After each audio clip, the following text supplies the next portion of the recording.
Yeah, hello everyone, and welcome to the Now Wrestling Show. I'm your host Ben Jordan, along with Michael V, and sitting in the sidecar, our good friend Norris Jones, making his first appearance on the show. A longtime friend, but first appearance on this broadcast. Welcome, sir. Thank you very much for helping us out in a pinch. Yeah, thank you. Thank you for having me. Appreciate it. Absolutely. So, one of the guys, this show is all about my friends, my buddies talking wrestling, and there's very few people I enjoy talking wrestling with more than my buddy Chad. We've spent many hours on the road bullshitting about wrestling and watching professional wrestling, riding around on the indie scene. I know that you can bring a lot to the table. Michael, I guess we can do some kind of. We had a little bit of a production meeting before the show and made some decisions, and so the Now and Then Wrestling Show is going to go under some rebranding because I think we've made the executive decision to kind of ditch the now of professional wrestling and focus more on the then and the retro of professional wrestling. We're having a lot of fun doing these retro reviews, and we have some ideas to kind of expand upon that, right? Yeah, I mean, there's going to be some format changes and different things that we try to implement in this, but I think for us, if for this to be good, we got to be passionate about it. And I can watch today's wrestling, but it's not the same for me. It's really not. And honestly, no matter how much you think you've already seen, you haven't seen it all. There's so much old stuff out there that I mean, I still go through to this day. I could be texting or messaging Ben in the middle of the night about some, weird Percy Pringle shit or something like that. But yeah, Yeah, yeah, we're but older now, and I think the I've admitted that the current product just doesn't excite me the way that the older products do, and I like delving into like cool, weird territory stuff and old stuff from like the 50s and 60s, even or even older than that, Japan stuff. So that stuff I find way more entertaining, and I enjoy talking about it more. And I think honestly, there's not a whole lot of people doing that. I think there's a ton of shows you can go watch with people that are way more passionate and way more in tune with what's going on with the now of professional wrestling. I dare you to find especially with Michael V, somebody that knows more about the history of professional wrestling, and so be able to pick his brain and talk about shit in the way that I do. I think we bring something to the table that not a whole lot of people do. So we're gonna switch things up. So then the name may change. Some things will change. We do want to also include Wrestling Jeopardy. We have had a tremendous amount of feedback, positive feedback about Wrestling Jeopardy, and we want to make that a regular thing. Like we're talking weekly. So if you are watching this, we have started, break of the fourth wall here. We have started pre-recording the show, so when you're seeing this is not live anymore, where you can comment live. Though we are still watching the comments, but we are pre-recording it for a variety of reasons. But we want to bring Wrestling Jeopardy weekly to this show and make it a weekly part of the show. We want to include you, the viewer. So if you are a fan of professional wrestling, if you're watching this on Wrestling Mecca, thank you, Wrestling Mecca, for helping us out. If you're watching this on Wrestling Mecca and you want to be a participant, you think, man, I could be a Wrestling Jeopardy champion, hit us up. Find our Facebook page. It's now the Now and Then Wrestling Show Facebook page. Find us, contact us there. We would love to have you on the show. We can work around people's schedules. We think this is a really fun thing that is going to really separate us from the crowd. And we look forward to it. So please reach out to us if it's something that you do want to participate in. I already hit up Chad. I know he's going to be in on it too. As Joe is the reigning champion, so and Nick will be back at some point too. We fully expect that. And yeah.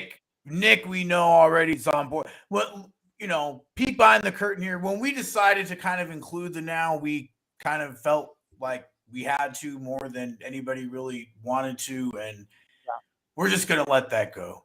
And for all your sake, listen. There's a million places out there that you can hear about.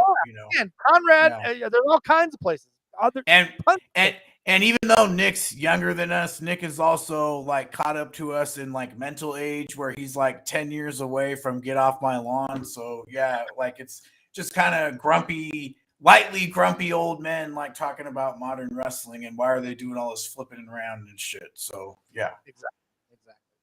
So there you go. So a little By housekeeping the way, first. this out the way too. When you are wrong, cower in the corner and hope no one notices. But when you are right, this is how you front run, my friends. You go There you for go. the ball. I got my Rod. This is my my Rodman High School jersey that I got from that hookup. I had my Rodman Pistons jersey on yesterday. There you go. All right, so let's move ahead here. That means we're going to get right into the retro review this week.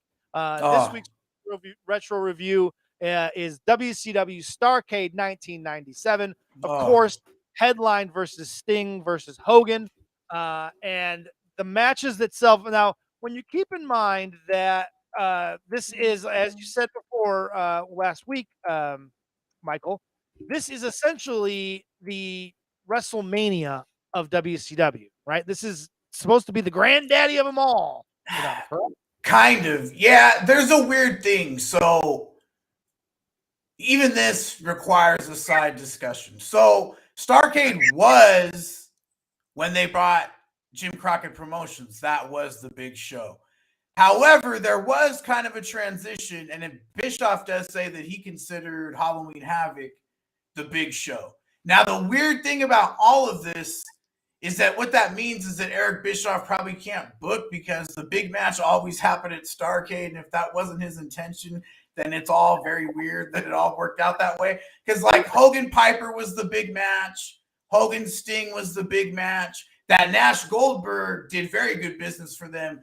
So it's just weird. So it was their big show, but it wasn't intended to be their big show. It's all very fucking weird. But yes, but for this purpose, this is their biggest pay-per-view ever. Yes. So Chad, for the fans that are watching the show but may not know a lot about you, 1997. Tell us how old are you in 1997? Oh, you're on mute. Had a dog barking in the background. So yeah, that puts me at 9 years old. That's good. By the way, that's good radio acumen to know that you got a dog barking in the background. Although I did not unmute myself. So yeah, 9 years old. And I was a WCW guy. I had the magazines as a kid. I followed Bret when he went over. I went to Nitro the week before Bret came back a few years later after Owen died. So I was a WCW kid through and through. Followed Bret there when he went. Remember this show as a 9-year-old? Do you remember watching? Vaguely. I remember Bret being the referee, but I'm more in highlight fashion now than actually at the time. But I love the cruiserweights. You know, when you had like Jericho, Malenko doing the gimmick where he came over the mask, the Battle Royal, dropped. Like, I loved all that stuff. So the cruiserweight's what I remember most from my fanhood. But the best of 7, Booker T, Benoit, obviously. So right, yeah. and obviously since then, I'm sure you've seen this show more than once. Just watching random shows. It's been a minute, but definitely, yeah. And the funny thing is, like, we have Malenko Guerrero opening the show. I just watched their New Japan match like in bed 2 nights ago. So kind of fitting that they open the show here, and I wasn't even planning on watching it. And it was probably very similar. Those two guys had incredible chemistry, and that could lead us right into that first match because I watched that match today too. And as I'm watching it, the first 5 minutes of that match is fucking flawless. It's so goddamn good, and every move meant something. Every bump was crisp. Like it was wrestling artistry, and as our buddy Joe said, it was the template for every professional wrestler on the indies for probably the next, he said 5 years, but honestly, this is 1997. There were guys for the next 10, 15 years doing the spots that were in that match. That's how influential Eddie Guerrero, Dean Malenko, Jericho, the cruiserweights that you're talking about, Chad, how influential those guys were to the generation that is on TV now is, you can't explain. It's like Steph Curry to the next generation of basketball players. Or is that overstating it too much, Michael? Maybe a little. I mean, really, and we've talked about this in the past. I mean, because they wrestle different styles. I mean, wherever they go, they kind of adapt. But this is more that New Japan, 90s New Japan junior heavyweight style. And that's really what the business has kind of transformed into, is like a hybrid of 90s All Japan heavyweights and 90s New Japan junior heavyweights. Like really in so many ways, it's kind of a mix of that. So yeah, I mean, maybe it's not overstating it. I mean, it's definitely a big impact. What I always like about these guys is that they work differently. They don't always work the same and have the same style match. Like Malenko was more of like a Benoit in this match, and just like he's a fucking bruiser in this match. Like it's it's not about technical wrestling. It's about like big power moves and shit like that. And Eddie's not, totally gassed up to the point to where he's massive yet, so you could do all that. But I mean, it was really good. I mean, and just everything's spot on. The crowd is into Dean. Now that's all to their credit, but the only thing I would say to the detriment is that I hate shows that open like this. This is like what we talk about with like, modern wrestling, where we're like, fuck, man, it's a little early to be blew it out because the crowd was very into it. The crowd, and they're dead the rest of the night. I mean, like with a few notable exceptions, the crowd is not in it. I don't know how much of that's this match, although I will say there were things like DDP. Well, there's booking decisions that hurt. No, but they're like DDP and Kurt Hennig is a good example of like something that I didn't think was bad, and the crowd's still dead for all of it. Like, it's not great, but it's good. I mean, it deserved better than nothing. So I don't know how much was because of this match, but I mean, if you watch matches like this, and WCW would have a lot of openers like this, it's really hard to trot those fucking soccer dads out there, man, to go out there and have their fucking, their rest hold match. I mean, like that shit's just, it's tough. Yeah. While we're talking about it, it seems appropriate to bring up this discussion and kind of talk about it with you guys. When you talk about Eddie Guerrero and you talk about the wrestling multiverse, right? The wrestling multiverse had a huge divergence with the death of Eddie Guerrero, because can you imagine? And this is my question that I want to present to you.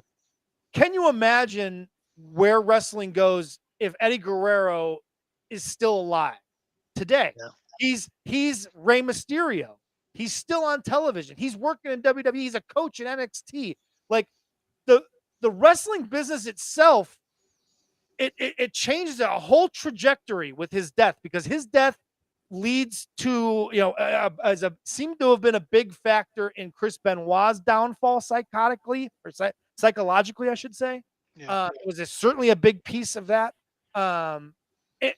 That moment, his death changes the future. Guys get over that may never get over because he has that spot. Like, I'm curious, and I'll start with you, Chad. What do you think about that idea that Eddie Guerrero, the what if of if he hadn't died, how would wrestling look different? I mean, as far as I know, he was supposed to win the title that night, right? In that triple threat with Batista and whomever it was. So yeah, he was supposed to get that title right back. And I think, like, so for me, right, that's like high school, 2002, 2006 is like Eddie's boom in WWE, right? And all my friends who I met were not wrestling fans, and they came in during the Latino heat, like that part of it, and they all became hooked. So I don't think you have Batista being as over as he was without Eddie Guerrero. You just have the Triple H Batista, which sucked. Then you had the SmackDown stepping away with Eddie, and that blossomed Batista into things. So, like, and that would have continued. You would have gotten years out of that. And not to go straight to Owen Hart, but same deal with him. If you would have put in 4 or 5 more years, he would have been there with, Benoit. He would have been there with Angle. He would have been there with all those guys. He would have had his edge run. You know what I mean? Like, he would have gotten that title because he's been there. So Eddie was already there, though. I think, and everyone here in this room knows how I feel about Edge. I think Edge's career goes very differently if Eddie Guerrero doesn't pass away. I think he's the guy that benefited maybe the most from it, from the fallout of that myself. Michael V, I'm sure you've got thoughts on this. You always have interesting thoughts that are kind of out of left field, or definitely contradictory to my thoughts when it comes to this too. I don't have anything contradict. The first name that came into mind when you said that probably even had more of an impact that way is Chris Candido. He doesn't get talked about enough, because I think he would have been so much more of a coach mentor with all these guys that, it's like, it's like it was like when Bill DeMott got fired and people were like pissed, and because they talked about like how much he developed these guys, and it was like all these guys came in developed, like they didn't build anybody from scratch. And Candido would have been, he would have been one of those guys on the indies. You know, if he could have stayed straight, like who would have been like that, he would have been big time like that because he would have had the WWF cred, and you know he had that. I mean, he was just always considered so good. I mean, especially within he would have the been looked at business. very similar to Tracy Smothers. He would have been a higher level Tracy Smothers, right? With more cred, yeah, because Tracy's best stuff a lot of people didn't see, unfortunately. Yeah, they know of him as the fucking young pistol and shit like exactly. that. So. And before we move on, Dean Malenko, I have to say it. Lance Storm gets he's like the poster child for charismaless wrestler. But honestly, Dean Malenko, the man doesn't exude a single ounce of charisma. It is all about his work. His work is amazing, right? And it allows him to be a superstar that gets over with it. His work is what gets over because the man has no charisma, or the lack of charisma is charisma. I don't know. Did you see his James Bond WWE character? No, I don't remember. I'm sure I saw it, but I don't remember. He was actually good as like the ladies' man, fucking silent killer. And he actually. It's funny because the one time they gave him a personality, he actually hit it out of the fucking park, and nobody has tried since or before then either. Like nobody ever tried, but he was good with that like James Bond thing that he had going on, man. He was macking on Lita. I always like to look at like the before and after these matches. That's what I'm staring at right now. So earlier in the year, you have Dean Malenko, Eddie Guerrero in the U.S. title picture. Months later, for their WrestleMania, they're in the Cruiserweight division now. After this, Eddie drops it like the next week to Ultimo Guerrero or Ultimo Dragon, right? He goes off, does title matches with DDP for the U.S. title, TV matches against Booker T, and Malenko stays there in that division and does eventually the Chris Jericho injury angle, come back to the Battle Royal, gets a title shot. So yeah. They knew like Eddie Guerrero was the guy. And as a kid myself, also huge mark for Dean Malenko in our family. Me and my brother, Tex Cloverleaf, like, come on, dude. That's it. That's all. Well, right. Dean was here too. He was only here to really put him over because Dean was taking time off. Because if you watch this match, Dean is on the verge of suicide. You can look at his face and tell that he is like mentally beaten because they did mention, and which is legit. He had just had his kid a couple of days before this, so he just went through all that, flew, traveled, did all that. Now he's in the match. You can see his face. He has not slept in like 6 days, dude. Like, he looks so fucking miserable in this match. Particularly bad as far as emoting in this match is because he was just like, get through the match. I know it was like a golfer that just knows, like, his body knew what to do. Like, he just went through the motions because his muscle memory. Well, and shout out to Paul Heyman for booking them no less than 820 times in ECW too. So they definitely had their chemistry worked out. Yes. It is the second longest match on the entire show. It goes 14 minutes, 57 seconds, and I enjoyed every fucking second of it. They have that one flub off the top rope, but otherwise, everything about the match is fantastic. It's really the match is so good though. When they did that, the crowd was just kind of like, we wish it didn't happen, but just go ahead, keep going. Yeah. It's so entertaining us. Do your thing. Yeah. Everybody in unison's like, oh fuck, I bent down to get a fucking sip of Coke. I missed it. Go ahead. What happened? Yeah. Yeah, we'll excuse that one. Everyone's willing to forgive it. So that leads us into our first just like, what the fuck is going on match of the night, which is a 6-man tag, which is originally scheduled. And this is a show marred by original match announced, surprise new at WrestleMania. Yes. And this is the fucking WrestleMania. There's like 3 subs in matches at WrestleMania, including like a semi-main event. It's so fucking ridiculous. And I don't know, and you guys can help me out because you guys are the better historians with this than I. Are any of these were they legitimate injuries that they weren't planned for? Some. This one is actually fucked up because Conan's fiance gave birth to a stillborn child, so that was all bad. So now this is the bet, but this is the interesting backstory. This is the interesting backstory about that, though. So they went to Savage, and Savage didn't want to do it because he felt like he was like a level above the people in this match. So his concession was that he had to go over, and when he thought that Ray Traylor would be too obvious, so he made them pick Scott Steiner. That was the whole thing. Legitimately? Yes. And that's why if you listen, the other two come out to that NWO Japan B team music, and Savage gets his own single entrance. He does not walk out with, he's like, if you want me to team with Virgil, I will, but we ain't sharing a fucking aisle, okay? Like, there's no way. Which, by the way, he had me rolling during his entrance, when he comes across Rey Mysterio and he sees Rey Mysterio at the guardrail, and then he looks up and he sees Harlem Heat standing there, and he starts fucking with them, and he had me rolling, because you could see that those guys were like, get the fuck away. All right, you made your point, Randy, move on. And he just kept punking them and kept punking them and kept punking them. It was fucking hilarious. But you're absolutely right. Savage he's on a stratosphere on his own, and like, when you're going to replace a guy, right, at your WrestleMania, you'd prefer that guy be Randy Savage. That's going to be the guy that comes out, because that actually pays off as a replacement. Because newsflash, they don't pay off the same way later on. So it's just so weird that Virgil and fucking Randy Savage teamed up at somebody's biggest show of the year. It's just so crazy to me to say out loud, man. Against the Big Boss Man and the Steiner brothers, who are managed by Ted DiBiase. It's just like Scott Steiner, it should be noted, weighs no less than 380 pounds of fucking nothing but muscle in this match.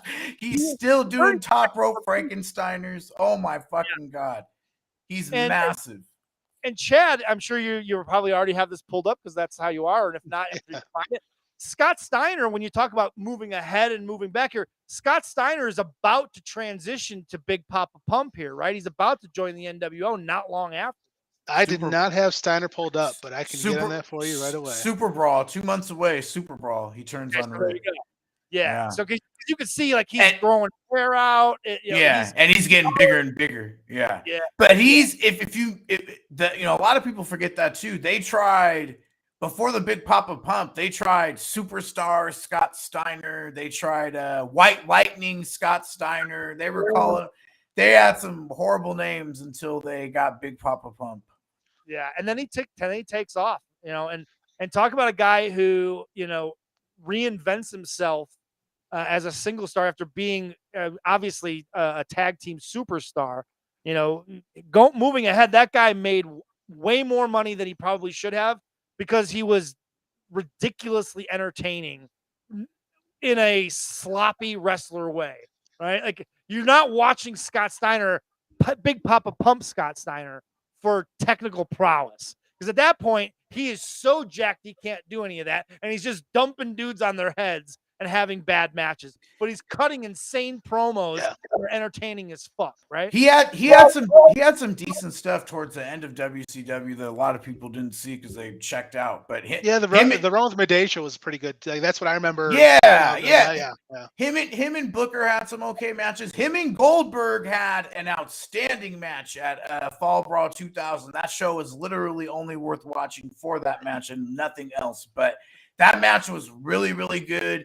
Him and DDP had a good match at one of their last pay-per-views. Like, he was the problem with him is they just waited too long. Like, and a lot of it was because injuries too. He's always fucking hurt, and they couldn't.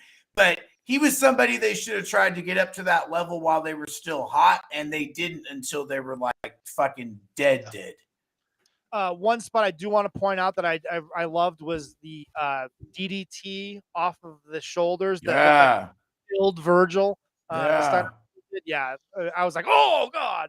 That was very entertaining, and I did like the finish, because you're like, oh, are they really gonna do something? Is Savage? No way, Savage. And then Norton comes in and they dump him, and obviously Savage gets the fucking win. But I enjoyed the finish of that match too. Let me tell you why Superstar Virgil had no people at his fucking table too. This motherfucker wrestled this match in a fucking sweatshirt. Okay, like I've seen some shit in my fucking day. Like, even Axl Rotten never had the balls to wrestle in a fucking sweatshirt. Okay, like, this guy's on a pay-per-view, the biggest company pay-per-view of all time, making like $150,000 a year, wrestling in a fucking sweatshirt. Like, I can't believe that shit, man. And that leads me to a side discussion that I want, because this is the perfect point, because Scott Norton, Virgil, and Randy Savage are in the NWO, right? And you're like, what the fuck? Like, how What a crew.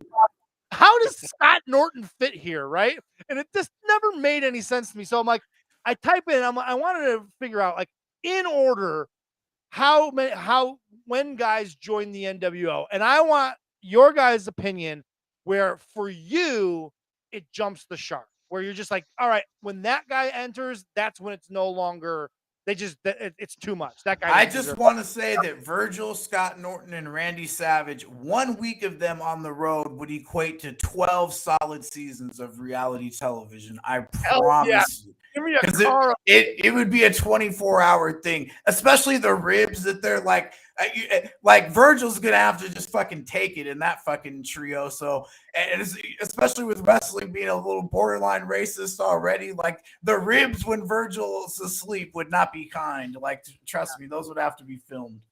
I agree with you. My time period would be mid '98 when you have Horace Hogan, Stevie Ray, Disco Inferno apparently has a run. David Flair, Wolfpack. Disco Inferno had a I'm Wolfpack. gonna run down all the names, because all the names are a menagerie. It's amazing. So check this out. But okay, so Scott Hall, obviously number one. Kevin Nash, Hollywood Hogan, Ted DiBiase, then the Big Show Giant joins, and then NWO Sting, X-Pac, then Virgil, Vincent, then Miss Elizabeth, then for a very short period of time, the Nasty Boys, like for like a day. Right? It was like a promo, even. Like they were in and then out.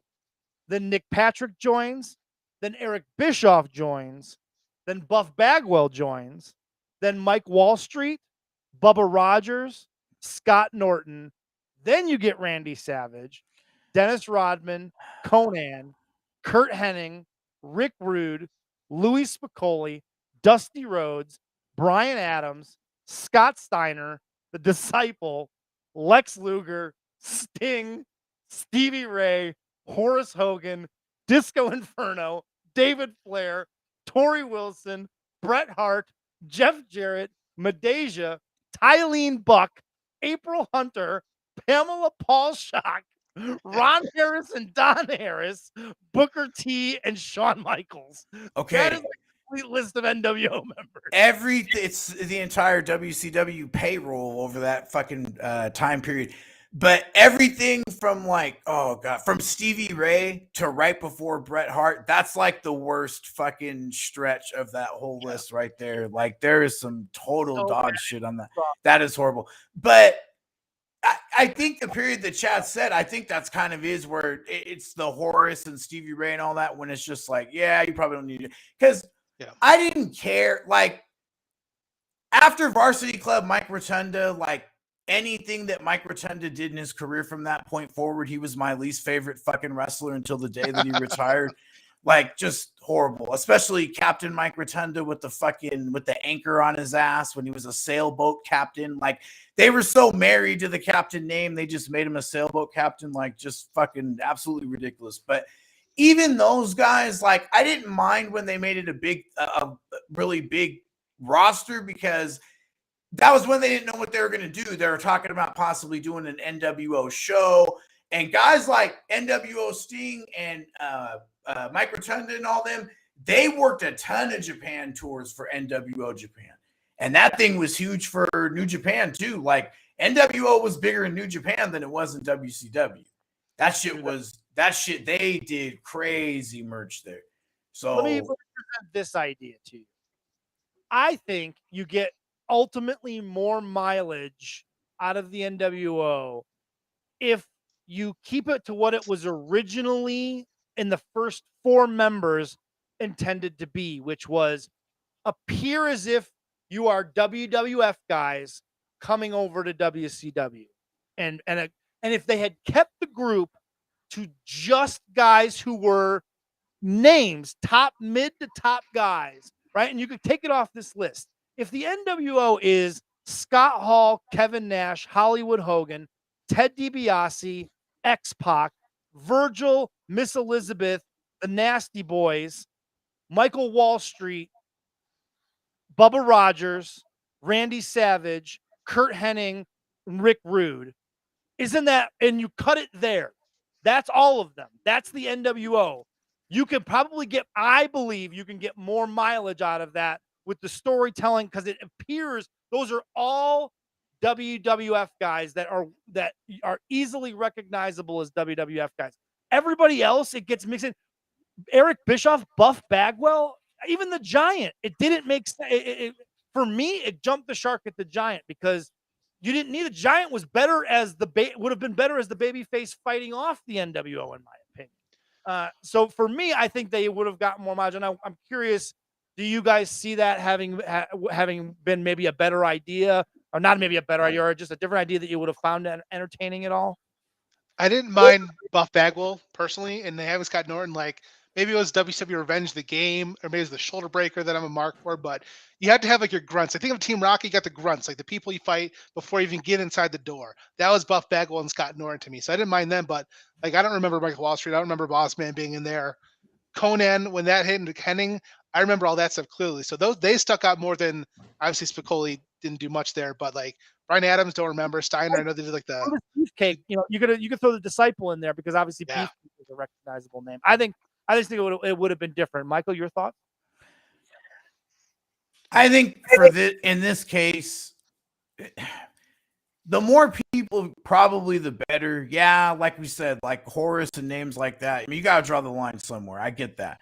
But stables, they wear real thin, man. I mean, like, that's kind of the thing. Like, and the Horsemen, that's a real good example, because I mean, they lasted 3 years with just, a core group of people. I mean, they only ended up having 6 people in those 4 spots. And I mean, the company's out of business by the time they're done. Because that shit gets old. Like, and NWO, they got half of 96, all of 97. They created the Wolfpack in 98 and made, 98, they made more money than any wrestling company ever had at that point. So it's hard for me to go, like, there's things you can say about, and go back and critique, but I mean, the NWO and the way that they booked all that, I mean, they pretty much maximized that to me. I mean, there's little things you could do differently, but goddamn, I mean, it's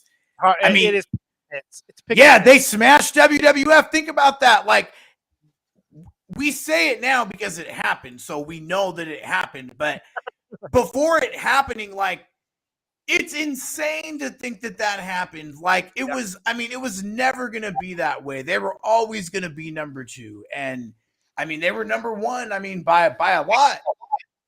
Yeah. But for 82 fucking weeks, as we know. So I'm going to wrap up this NWO match real quick here, right? So Savage and the 6-man, right? Halloween Havoc goes over DDP. DDP gets a title shot in this show later on, right? Okay, so here we go. Sold Out loses to Luger. Next month, loses to Luger. Uncensored, he loses to Hogan in a cage.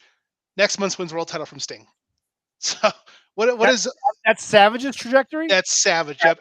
April 8, 98, he wins the title from Sting at Spring Stampede. And guess what happens the night after on Nitro? Oh, no. What's that? Title change. Hogan. He loses. Yes. He's back to Hogan. Yeah. And guess what happens when Savage wins the world title in 99 on a pay-per-view in July on Nitro the night after again. Hogan again. Yeah, there it is. Steiner, by the way, first title reign is 2000. Yep. Way far down the list here. October. Mayhem. November 26th. November. So. Yeah. So there you go. So there's your obligatory NWO talk. We're obviously there's more of them on the show, and we'll certainly get into that. But we have to move on, because this might be the match we talk about most in the entire show, other than the main event maybe. Goldberg versus Steve Mongo McMichael. Oh my God, this was epic. This was so good.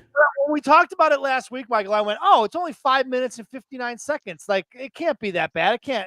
The motherfucker can't be. Oh my God, it was spectacular. The longest 5 minutes and 59-second match that I think I've ever watched in my life. I couldn't believe that was only 6 minutes. No, but I got the enjoyment of like a fucking 2.5 hour comic book movie out of this match, though. So it was okay, man. It was fucking spectacular. It was just all condensed. It was like a shot of happy, like right in the veins. there are layers to this, right? They fucked up so much shit. There's a spot where McMichael punches Goldberg in the ribs, and it looks like shit. And Goldberg, like, he has to think about it for a second, and then he's like, oh yeah, I should probably sell my ribs. And he just kind of touches himself, and then he stops. And I'm just like, wow, that just summed up kind of everything in a nutshell right there. Like, everything looks bad. The heat looks bad. They did a fucking table spot where McMichael falls off the apron and goes through a table. Like, a sack of shit would have fell with more grace than Steve McMichael did. He looked like he had a fucking magnet in his head and the table was made of metal. Like, he just like head dived like right through everything. It was so awkward. Everything they did looked so bad. It was so bad. They probably worked this match out in the power plant no less than 20 times, and it was still spectacularly the shits. Goldberg hit a spear that looked like fucking dog shit, terrible. And the crowd didn't respond at all. Opening this match, I went, I'm going into this match to be the biggest Steve McMichael. I am going to defend Steve McMichael. No. In my head, I want to believe that there's some redeeming quality of Steve McMichael, right? Like maybe it's part of his character that he's bad. No, he's just fucking terrible. He's very bad at providing. And here's the problem. It's not his fault. He was set up to fail. He was pushed into a spot that he was absolutely not ready for. And particularly, both these guys got fucked with this booking because neither one of them were prepared to have a passable match with the other. Both guys needed a veteran to walk them through this match. And there was no veteran in this match. And they just told these two newbies, go out there for 6 minutes and go through a table one of you and do the best you can. Because it was fucking That's a dirty table, too. That does not look good. I now want to fall through that table. No, it wasn't even a good table. Yeah. I mean, at this point, they know what McMichael is, so they shouldn't have made the match. But when he started off, he did get put in a rough spot, but he had been training by then too, and he's working with the Horsemen, and now he's working with other full-time guys. Like, he just wasn't good. I mean, he should have been better at this point than he was, but he had a lot of personal problems too. He absolutely needed to have been hidden in a tag team. They tried that. Him and Benoit, they did that. I mean, they needed to find a better combination that worked, because he could cut promos. Like, he's got a personality. He's got a legit background, right? He's and he's got a so bad. He's so bad in the ring. He's so terrible. bad. He can't bump. His bumps are awful. He's the worst bumper I think I've ever seen. I've seen women's wrestlers bump better, and I've seen some pretty bad women's wrestlers, but I don't know that I've ever seen anyone bump worse than Steve Mongo McMichael bumps in this match. Everything though, his strikes, everything. He's like windmilling out there. Like, you don't want your 260-pound fucking nose tackle fucking windmilling out there like a fucking preschool girl. But yeah, it was. But this is still on the uptick for Goldberg as far as his popularity is going, because the crowd. He's a heel. Oh, is he a heel at this point? Yeah, he's not even a babyface yet. He's a heel. Who's the babyface? Is that Mongo's the babyface? Yeah. The Horsemen are babyfaces. Oh yeah, absolutely. Oh my God. I didn't even picture. I watched the match a whole different way.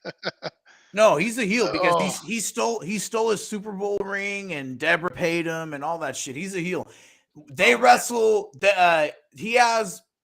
Georgia Dome is the first Nitro of '98, and that's when he really starts getting a pop, and then he starts turning like around that time, January, February-ish. Gotcha.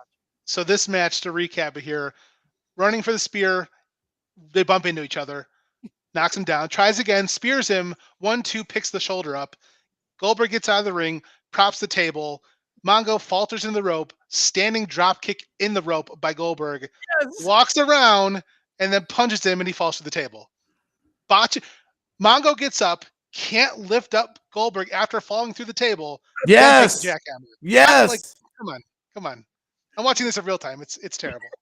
Unbelievable. It's so bad. It's so bad. Oh, that jackhammer. Now I will say this: they have a match on the first Thunder like 2 weeks after this, and it's not good, but it's a lot better than this. Like this is wow, just wow. Yeah, it is truly for again the WrestleMania. I was about to say this is WrestleMania. It's easily the worst Starcade. I almost want to find a worse Starcade match in the history of Starcade. I don't know that you can find one. It was guaranteed. Vince Russo booked a Starcade. That 99. There's some shit. There's no less than like there's probably at least 3 intergender matches on 99 with like Midnight and Asia and all those chicks. So there's some bad shit on Starcade 99. Trust me. All right. So that leads us to our next match, which is another, bait and switch, I guess, for lack of a better term. But it's kind of part of the storyline as well. It was originally supposed to be Raven versus Chris Benoit in a Ravens rules match. But Raven cuts a promo before the match how he's renegotiated his contract or some shit, and he can decide when he wants to wrestle, and he's decided he's not going to wrestle tonight, and he's going to let Saturn wrestle. Okay. He's the worst user of that contract in the history of fucking contracts, by the way. Like, you have the ability to put yourself in any match that you want, and your 1998 went the way that it did. Like, get the fuck out of here, okay? You're like the shittiest. Him and Paul Heyman are tied for like shittiest businessmen in wrestling history, if that's the case. Fucking Raven and Paul Heyman. My goodness. I guess if you can look that up, let's see what the next few months after this map out, or the 1998 for Raven maps out. Well, let's talk about the match a little bit. He gets Raven was legit hurt. He was legit hurt. That's why he's not. Yeah, he was legit hurt. Yeah, but the match itself was it was very flat. What they did wasn't bad, but it's flat. Mm-hmm. But it does the same reaction that Malenko and Guerrero, even though the work was probably almost as good. Well, I don't know. Saturn's always a little off to me. Like he's right. He's bad. Yeah, like much sloppier than those other guys. But it was still good. It was just dead. And I did like the finish. I'll be honest, with all the flock coming in. No, I like the finish too. Trying to fend them all off, and then finally Raven comes in and gets him. And the flock, right, as a unit, as a visual unit, stable in professional wrestling, fucking works for me. It still does. Watching it back, I was like, man, all those guys are fucking weird and like they're misfits, but that's what they're supposed to be. And Raven as their kind of like Charles Manson-esque leader, it all works for me. I remember Raven's flock being awesome, and this reassured me that they were pretty cool.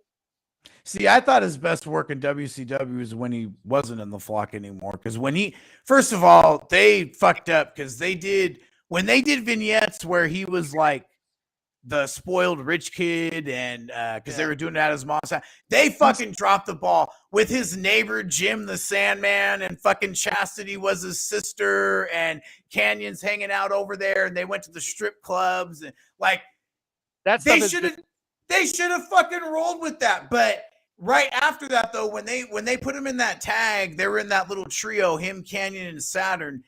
They were really fucking good together, man. Those three had some really good fucking matches. They had some good matches with Benoit and Malenko and the Jersey Triad because Canyon ended up turning and going with them. That was some really good shit. I enjoyed that. But I mean, overall, like, no, I didn't mind the flock. I mean, they're good for what Raven is and for what he's trying to do. But like, where they fucked up, like with these guys like Raven, is that they kept everything too separate. Like, he wrestles Benoit at the next pay-per-view, sold out. Yeah. Okay, that's cool. That makes sense. And it's easily Raven's best singles match in WCW, not even close. But if you have this Benoit thing going on with Raven, who has multiple people in his stable, why don't you throw Ric Flair in there? Why don't you do a fucking tag? Like, get a name who's not going to be in any main events anytime soon and let them mix it up a little bit. Like, that's how you should be using guys like that. Like, that's what they didn't do enough of. That's why the Eddies and the Benoits and Jerichos and all that, they all stayed separate from the stars instead of like mixing them in. And here you got a perfect opportunity and you just fucking waste it. Stupid. Yeah. So Chad, walk us through Raven's 1998. He wrestles Benoit, sold out. Where does he go from there? Yeah, so sold out. Benoit over Raven. Next month, DDP versus Benoit for the title. Following month, triple threat, Raven, Benoit, Page for the title. Then he breaks off and goes with DDP for a Raven's Rules, another title match. Then he's off pay-per-views. That's the Jake Roberts feud, right? Where they talk about him, but he never appears. Yeah. Yes. Where they both talk about how he's their mentor, but he never appears. Yes. Yeah. So, I mean, 3 straight pay-per-views where he loses to, I guess 5 in a row if you count, losing to Benoit, losing the triple threat, losing DDP 3 times in a row, and then he's in ECW by August. There you go. I don't think he actually won any pay-per-view matches that entire year.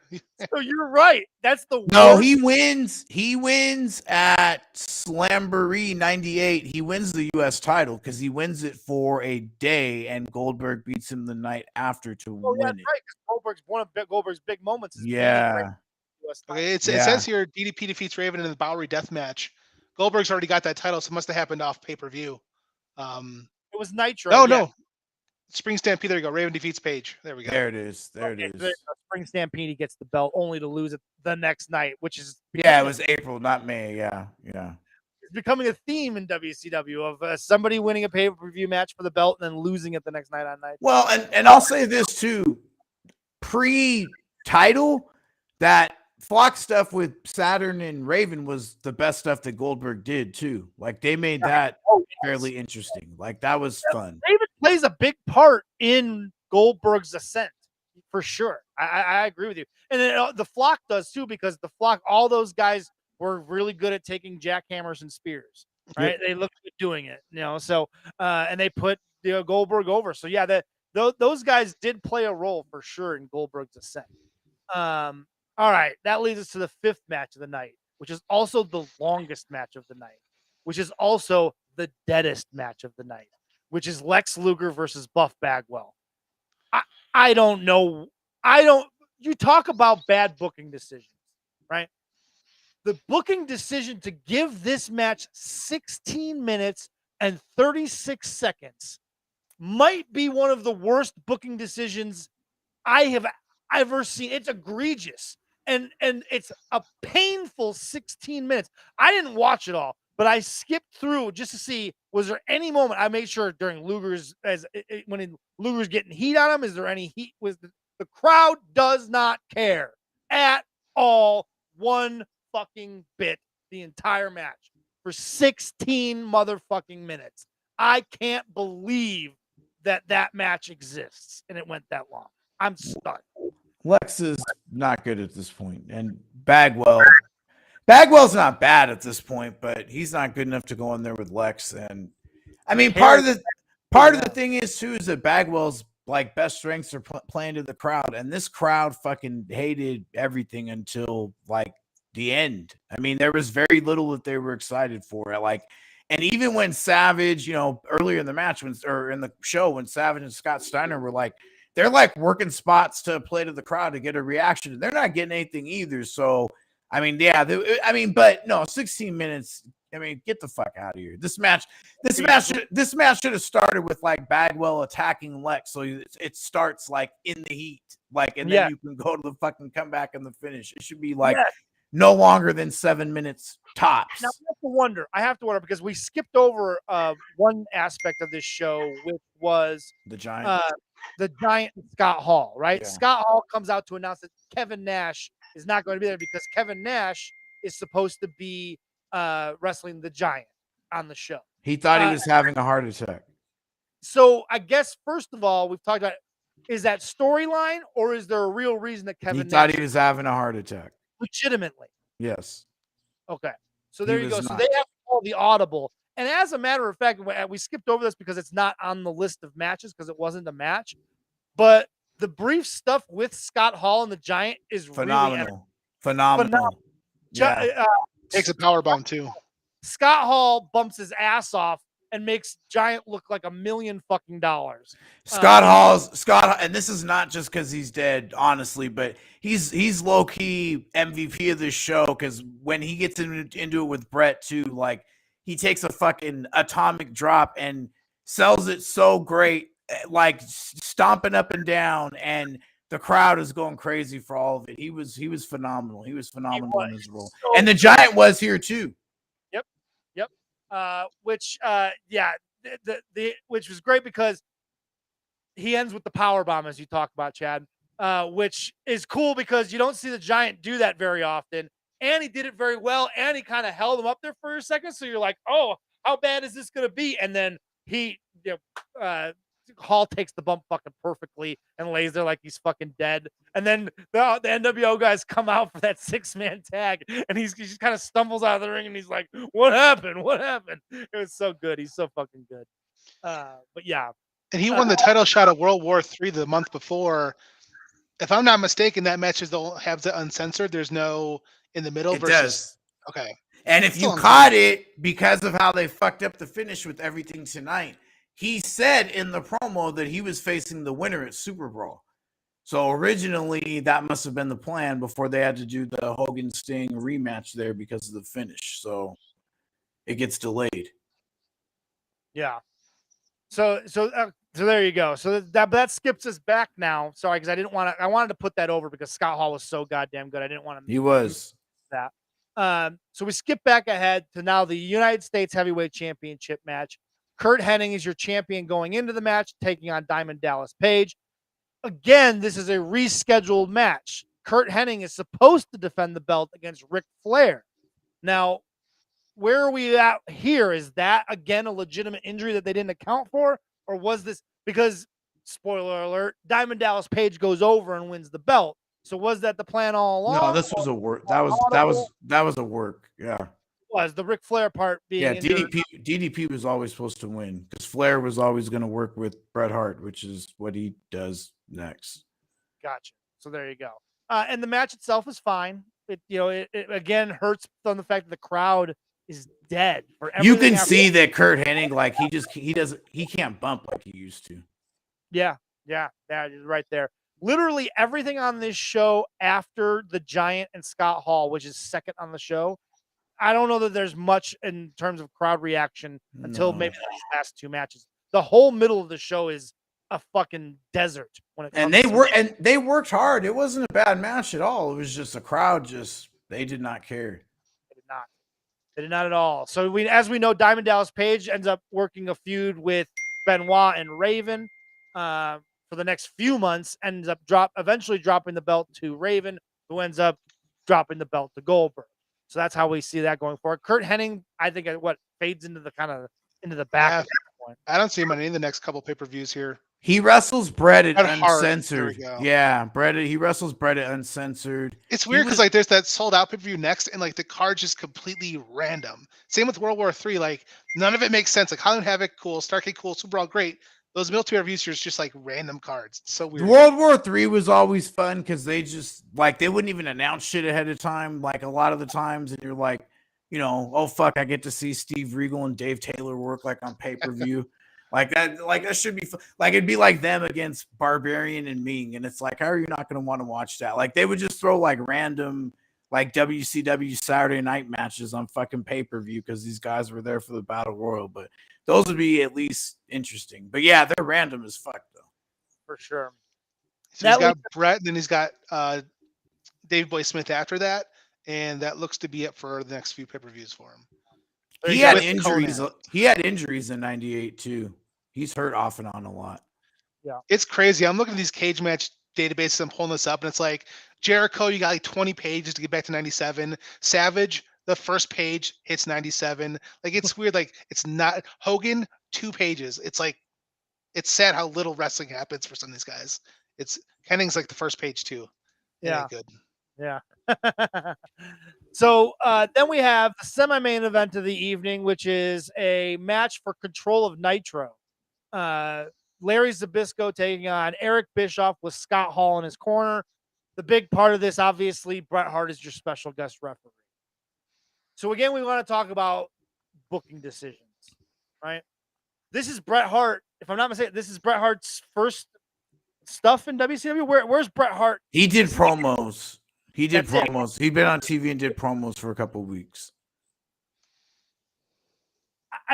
I just can't wrap my head around why they thought this was the best way to bring Bret on. And I wonder if there's some backstory that you can maybe help me out with that better explains why they decided this match and him being a special guest referee is how you most effectively use what is arguably the hottest name coming off of the Montreal Screwjob in the business. I'm going to defend Kevin Sullivan here and Bischoff if he okayed it.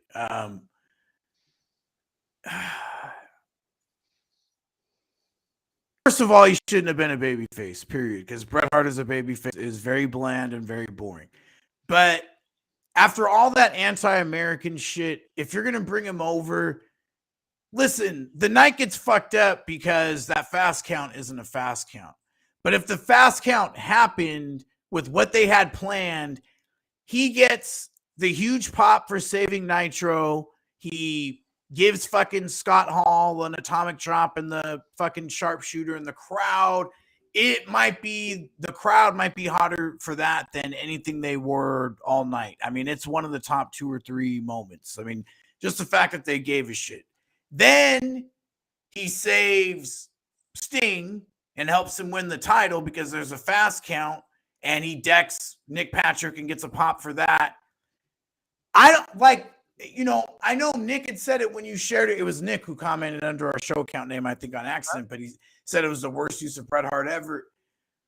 I don't think that it was and I'm not, could you have done something different? Yeah, but I don't think it's that bad. You put him in the 2 most high-profile matches of the night. He was going to help both babyfaces win. He was going to help the company keep their show and get their world title back. And the crowd responded positively to all of it. I don't think it was that bad. I think it was just that the Hogan Sting thing fucked it up and made him look stupid, but that wasn't, the booking plan's fault. You make a good point, right? Because if your decision is Bret Hart's going to be a babyface, we're making the decision Bret Hart's a babyface. This is the best way to present Bret Hart as the babyface, right? Like you say, he saves Nitro and he saves, without question, the hottest, biggest star in the entire company. You've already attached him to the biggest babyface in the company. Yeah. Yeah. Sting is, without question, the biggest babyface on planet Earth going into this pay-per-view. Yep. And so you have him help him. Yes, you're launching Bret Hart as a babyface. The failure is that it was a poor decision to make him a babyface. Yeah. I think, again, you get more mileage out of Bret Hart as you have him as another recognizable WWF face. If he comes in and joins the NWO, I think the narrative moving forward after that on Bret Hart, it completely changes because it makes more sense. I'm interested in shots on that. What do you think about that? About Bret and the NWO right then? Yeah, I mean, so he gets to the NWO 6 months into this run. So he fights Booker T and loses in a TV title match. He joins NWO right away. At that point, I remember, and this would be NWO later on, but it was the Jeff Jarrett, the Scott Steiner, and then that whole 2000 gimmick was just garbage. I hated all of it. So the NWO Raiders edition, silver and black. The Raiders, that's good. That's good. And and they were fucking boo boo like the Raiders too. So it all tied in cosmically. But yeah. So also controversial take. I like Bret's WCW music, by the way. I don't know if anyone likes that or not, but I'm a fan of it. But they don't do anything with him. And I know Owen has his thing years later, but and then he goes away for a little bit and all that stuff too. But he doesn't win the title till the end of '99. What is that? That's so long from now. So it just there's no steam. There's nothing there. Yeah. So I think you get more out of putting him as the heel if he helps Hogan, right, in some way, and then Sting maybe Sting overcomes that and still wins. I just think you're better set up for Bret Hart as a heel than Bret Hart as a baby. For the reasons you talked about earlier, Michael, is that he's just better as a heel. Bland, vanilla Bret Hart wasn't going to work in '97. It just wasn't going to work in WCW. It just didn't make sense. The only thing is, it's so hard to put him with Hogan, like, because we talked about this too, when we talked about putting like guys equal together and how much it kind of devalues them. And I don't think Hogan's too smart. So Bret's going to be like, number 2 always behind Hulk. That's the way he's always going to let it be. So, I would have liked to have seen him kind of spin off and do something different, because if you're with Hogan and you're a heel, he's only going to let you go so far. I mean, the top spot is his. That's just the way it's going to be. So that's a little bit trickier. But yeah, but if you're going to go, he could have found a spot very similar to Kevin Nash and Scott Hall, where you can accept the fact that you're number 2, but you could still make a hell of a lot of money, get very over, have good matches with good opponents. Like, I think Bret's also to blame for the way things played out in WCW. I don't think it's just a matter of, him being a baby. I think there's obviously a number of factors, and one of those factors is that Bret Hart didn't seem very motivated to kill it when he came to WCW either. Right? Like, I thought he was. His matches aren't bad during that time. Like, the Booker T matches were pretty good during that time. Anytime he wrestled Benoit was good. Him and Sting wasn't too bad either. I mean, when that finally happened, I mean, he got put with a lot of weird opponents at that time though too. Like, I really don't think they understood how to kind of maximize him, because I mean, that's the thing too. At this stage, by pro wrestling standards, Bret's a little older. He's got a lot of ring time on him. I mean, when you were getting close to 40, that used to be it. And he's, 36 at that time or something like that. So a lot of money, right? Yeah. Yeah, he slowed down a little bit, but I mean, months before this, he's like the hottest heel in the business, and it's all because people believed that he believed what he was saying about the country and everything else. Like, I just think you got to try to capitalize that in some way. And especially if you know that you're putting the title on Sting, then you got to think right away, okay, it's the WWF champion that never lost the title against the WCW champion. It's Sharpshooter versus fucking Scorpion. Our guy versus his guy. Like, that should have been your Super Brawl main event. Like, the slow play is such a misnomer, man. I agree with you, but what part of that is you got to convince Hollywood Hogan at that point. You need to lose and stay and go away for a couple of months, right? Because for the reasons that you talked about earlier, where it allows Bret to step up and be that number 1 heel. Because if Hogan's there, he's never going to be that number 1 heel. So you're right. If he comes in as a heel, he goes immediately into with Sting. I think that's better business. But they obviously made a different decision. But hindsight being 2020, I think you're right. Super Brawl, Sting versus Bret Hart. That's Bret Hart's first match. The Sharpshooter versus. I mean, that's the dream match. That's the Pro Wrestling Illustrated. Stop slow playing everything. Stop that. Like, that's such a misstep. And one of the big missteps, I think, just with Bret, where I thought the booking was wrong, is that Bret didn't know how to book himself either. Like, Bret thought that the money match was him and Hogan, and there was no money. Why was there money? Like, there was money if you were on the internet, which was very few people at this time. If you read dirt sheets, then yeah, that match would have been a big deal. But for like smart fans, like, Bret Hart was not a huge name. This is not like a huge match. And I like Bret Hart, but I mean, that's just the reality. Like, I don't see why. It's a Pro Wrestling Illustrated fans' dream match, right? Bret Hart versus Sting. That's one of those. Like, no, I'm talking about Hogan. I'm talking about Hogan. I'm saying because that's the match, because Hogan and Bret doesn't have that same sort of fire. No one cares. We didn't want to see it in WWF. We definitely don't want to see it in WCW. So there you go. So that, but we know obviously Larry Zbyszko wins, keeps Nitro for WCW. It was a weird finish. No count. Yeah, by disqualification. Yeah, I guess. I mean, he raised his hand after. It was weird. At that part of the night, they're just like, whatever. Go on The with it. match itself was fine for what it was, though.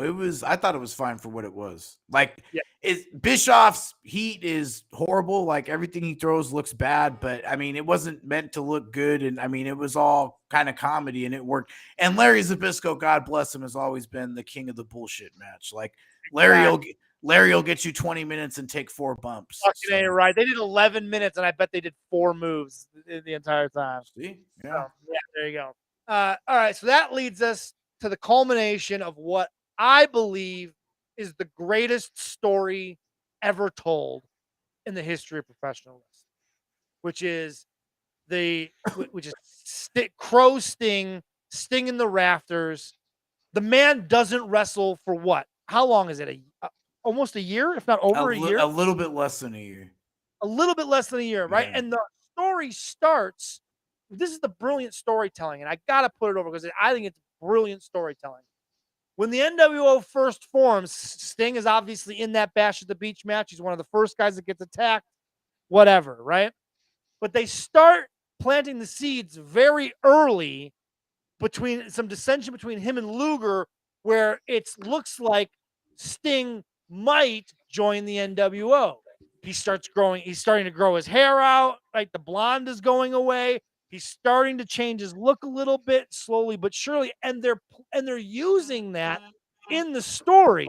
And as a fan, again, this is at this point 17-year-old me, height of my wrestling fandom, I am buying in hook, line, and sinker that holy shit, is Sting going to join the NWO? Which obviously leads to the NWO Sting storyline, which leads to Sting leaving because he comes out and says, "You guys believe that was really me? How could you believe that would be really me?" Like, and kind of turns on the fans a little bit, like, and almost is like, "All right, well, fuck you guys, I'm leaving then."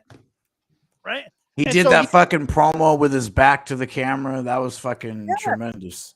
Tremendous. Where you felt like he executed it perfectly. Where you're like, he felt like, what? You guys are turning on me? You thought I would do this to you? I'm WCW. I'm Mr. WCW.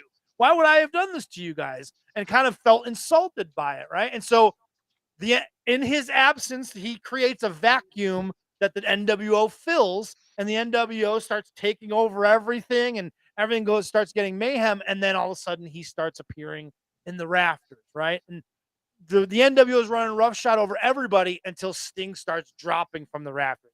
Then he's single-handedly destroying the entire NWO with a baseball bat.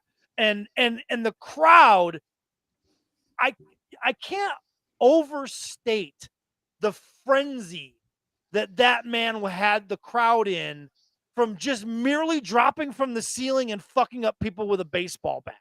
It was nuclear. He was so incredibly popular. The crowds were losing their mind on a week-to-week basis. It was truly incredible, and it was building and building and building and building, and the slow burn here really works. And I think, rewinding a little bit on your point earlier, the success of this slow burn may have falsely led them into these future slow burns with like a Bret Hart, thinking, well, it paid off. If the build paid off with Sting and Hogan, maybe we can draw it out and he'll do the same thing with Bret. Because the culmination of this, everything heading into this match was perfect.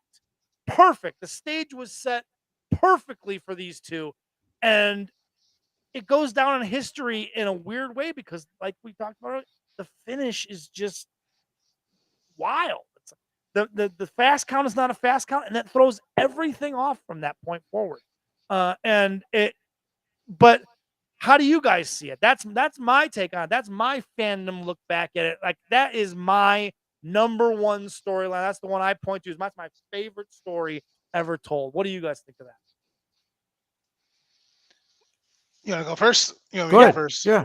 Yeah. So, I mean, this is like peak WCW time for me too. So, I'm a fan of it. I'm looking at the matches real quick here, just to give us the rundown of it. So, Fall Brawl '96 War Games. After that, Sting does a couple matches in Japan. Doesn't wrestle on TV until December '96. He has a 1-minute match, loses to Rick Steiner, a no contest the next week, and then he's off TV till this match. So he does a couple house shows with the Giant, but that's really nothing there. So Yeah, I thought he yeah. he did house shows in January, right? Yeah, yep. Yeah. So And then I don't he know where the Rick wrestled, Steiner stuff came in, but and it's there. then he wrestles Scott Hall at the Nitro before this Starcade too, in a dark match. Okay, that's not on here, but that's actually awesome. That's, So, that's interesting. Actually. Yeah, that's Yeah, there's if you go to and one of the guys that was there that I know too, but if you go to that Nitro and watch it, it goes off the air with Sting like coming to the ring, and after it goes off the air, he has like a 10-minute match with Scott Hall that everybody said was like insane. Like the crowd was just ape shit for 10 minutes, insane, him and Scott Hall. Which is why I don't believe any of Eric Bischoff's his head wasn't in it bullshit or whatever the fuck he says, because we can get into that here in a second, but let's finish the rundown of Sting here. So where does Sting go from here, right? So next, sold out. It's not on there. Next month, Super Bowl, the rematch for Hogan. Uncensored, he defends against Scott Hall from the World War title shot. He wins. Yeah. After that, Savage beats him, Hogan, Goldberg for the title. So yeah, short run. It's just a for 2 what months. Built, for 2 what months. has been built. It just so that leads us, Michael. That I allow me to tee this up for you. You just mentioned you don't believe, based on that match with Scott Hall right before this Hogan match, that Sting's head's not in it. There have been multiple stories and multiple insinuations from Hogan and Bischoff, which was either his head wasn't in it. They've also insinuated that there might have been some drug use that was involved here, where he didn't come in the right. They say the right frame of mind, and you could take that a number of different ways. But those two have been fairly consistent in their story that they both kind of looked at each other and went, something's not right here with Sting that night. You know what I never hear anybody say? It's not a valid excuse because nothing changed. The only thing that changed is he didn't have the belt around his waist. He still works. He still wrestles. He's still fucking, he works some house shows. He works some TVs. Like, he beats Hogan in February anyway. What changed? The only thing that changed is he didn't have the belt around his waist. Like, if he was fucked up on drugs, he's working the main events anyway. And I mean, it makes no sense. Like, all you did was kill his momentum, and it was killed. It was severely hurt.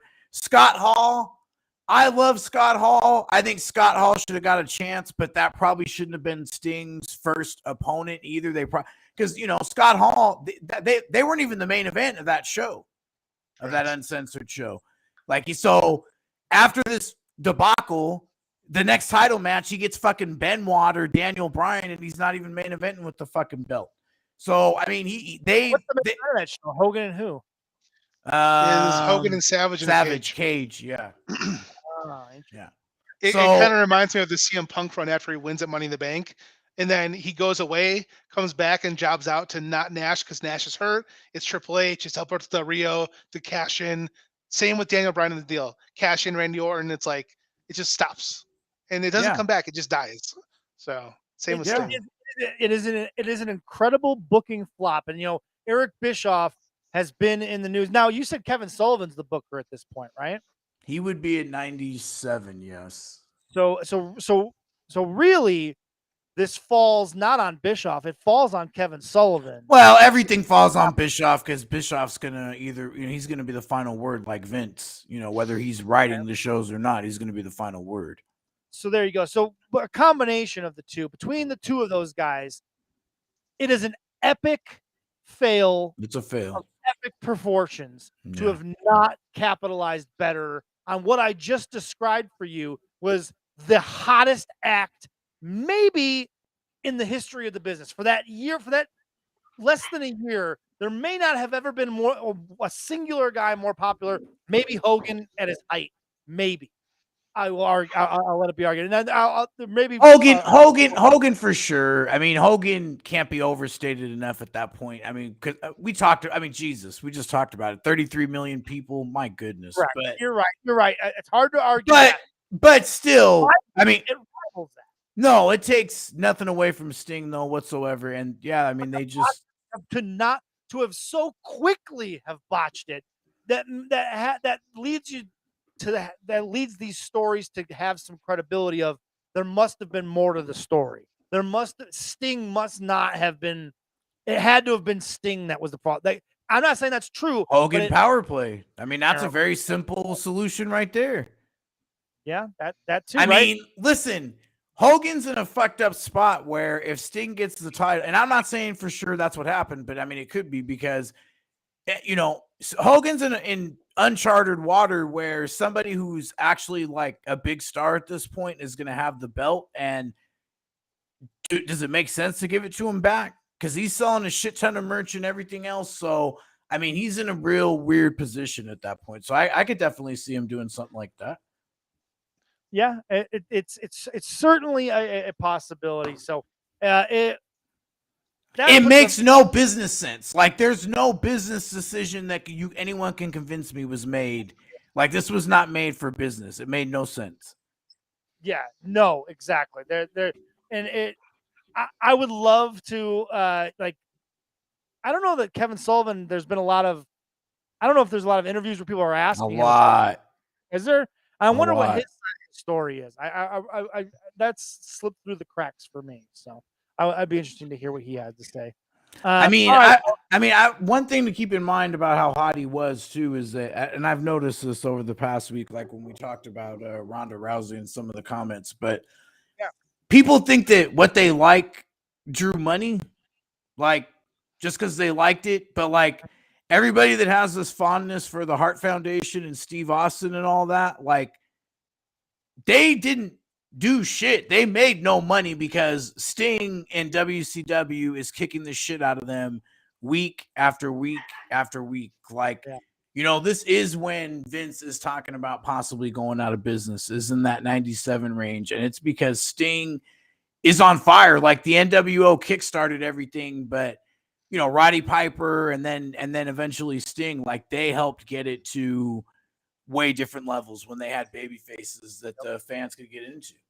And ultimately it leads to DDP being the star that he becomes because he kind of carries that mantle, right? He becomes the face of WCW after Sting kind of falters. He eventually becomes the face of Goldberg. WCW. Goldberg does too, but like DDP is like right there with him. I would say I think turns on the NWO where it looks like he's gonna join, and then he fucking gives fucking that's 97. I think DDP got over, but he wasn't Goldberg like over like Goldberg was insane. Like Goldberg was, and I mean he's the only one really. I mean Sting. It took Hogan to kind of create Sting after WCW, you know, tried for 8 years to make him a star. They finally got it with the help of Hogan. But Goldberg was like the first true superstar they created on their own. You know, he reached a level that DDP never did. DDP was a lot better, but I mean, you know, Goldberg was just, he's a fucking phenomenon, man. I mean, he was insane. Yeah. His trajectory and the similarity to the Ultimate Warrior, there are some very interesting parallels between the two, but I think Goldberg obviously took it much further because he was a better businessman ultimately. Right. I got the rundown for you guys for this. Ready? Yeah. So we got so Sting. All right, we know he wins the title back from Hogan, defeats it against Scott Hall, goes into a tag program with the Giant where they win it. Then they have a match where they do. If the winner gets separate partners, he ends up teaming with Nash to lose to Hall and the Giant. Is off TV for the next pay-per-view. The next two pay-per-views, he's not there. Fall Brawl, he's NW Wolfpack teaming with Hogan. They lose to WCW. Halloween Havoc loses to Bret and is off TV until the day after, or the Monday after Starcade. So Starcade the next year, Hart's not on it, Sting's not on it, Hogan's not on it. Your main event is Nash Goldberg, and your semi-main is Page and Giant. So none of these people are even here a year next year. So That's interesting to see the total removal of such huge stars in the span of a year. Bret was hurt. I remember that's why he missed it. I can't remember the other guys. I know Bret was hurt. I know that's why Hogan was running for president and taking time off TV. So he and was. also to run down with Goldberg here too. One reign, 174 days total. That's it for Goldberg. When he loses to Nash, he never gets the belt again. Nash, Hogan, Flair, and then DDP gets it from Flair. Or not, Four Corners match, whatever. So That's Spring Stampede. So cool. So Goldberg has one world title run? Yes. Yeah. And it's 174 days. And loses the Starcade the next year from this event. That's incredible to me because if my brain felt like that was much longer than that, and there was more than one. Like I think we talked about this on the show before. He has that main event with Scott Hall. It's sold out, and then he's not even in like another main event until like Starcade of that year, like almost a year later. Like they never got it. Like, and that was another thing too. That's another slow play. Like every time they got him, they wanted to slow play. Like, we'll redo the streak all over again. It's like, this dude's a fucking star. They don't want to see him smash the fucking Barbarian anymore on fucking Nitro, man. Like, we're over that. We had that. Yeah. So, all right, there we go. That puts a bow on Starcade 97. One of the biggest shows, if not the biggest show in WCW history. Yeah, biggest WCW show. For a lot of reasons that we just broke down for you for the last hour and 21 minutes. Think about that. Think of all the mainstream press that like Dennis Rodman and Karl Malone got and all that shit. And this did more business than that. That was like the heyday of my fandom, was that whole phase right there. Yep. There you go. When Jay Leno was putting wrist locks on fucking Hulk Hogan, that was fantastic. All right, so now's the time of the show where we have to pick what we're going to watch next. And now what I think we do, Michael, is we give it over to Chad. Chad filled in for us this week, and again, I'm down on the last minute notice to yes. fill in. And maybe we can look ahead and maybe we can have you back next week and even have Joe back in too as well. And we can have you back if you would like. But let's let you choose. Pick us a pay-per-view that stuck out to you. Maybe one of your favorite pay-per-views or something that sticks out to you where you'd want to hear us go back and review what that show looked like and break it and talk about it. Right off the bat, I was thinking, and I get caught up in the Owen Hart thing every once in a while, right? And him going to New Japan for those early Super Juniors, you have like a young Malenko and a young Benoit, and I've been reading up on that a little bit. That's why I was watching Malenko and Guerrero earlier, but pay-per-view off the top of my head, I mean, anything from WCW those years is great. I mean, again, the Booker T Best of 7, when you got Malenko coming back for Jericho in that match, like, those are the highlights for me. I even like slap nuts and the Jarrett stuff back in the day too. So, what year range is that for WCW or for New Japan? WCW. You're looking at later in '98, so mid-year '98 is the Jericho Malenko stuff. But some of these cards, man, like Road Wild, Road Wild's got a little bit of the title. The world title's not even defended on a lot of these. You have a cruiserweight and a TV title match. That's about it. So interesting. So maybe like a random weird card of a pay-per-view there that we can have some fun with.